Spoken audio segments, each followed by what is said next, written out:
హనుమంతునికి వివాహం జరిగింది అని మీకు తెలుసా? అయితే వివాహమైనా కూడా హనుమంతుని బ్రహ్మచారి అని ఎందుకు పిలుస్తారు?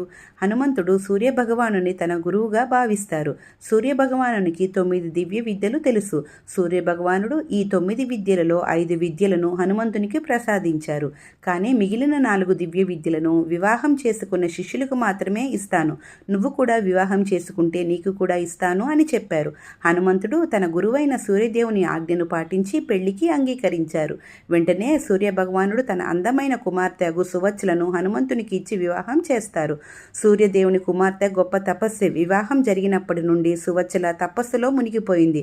మరొక వైపు హనుమంతుడు తన గురువైన సూర్యభగవాను నుండి తన మిగిలిన 4 దివ్య విద్యలను పొందారు. దీనిని బట్టి ఆంజనేయుడు తన విద్యలు నేర్చుకోవటానికి వివాహం చేసుకున్న గృహస్థ ధర్మాన్ని నిర్వర్తించలేదు అని, ఆ తర్వాత బ్రహ్మచారిగానే ఉన్నారు అని పురాణాల ప్రతీది. Share and subscribe my channel.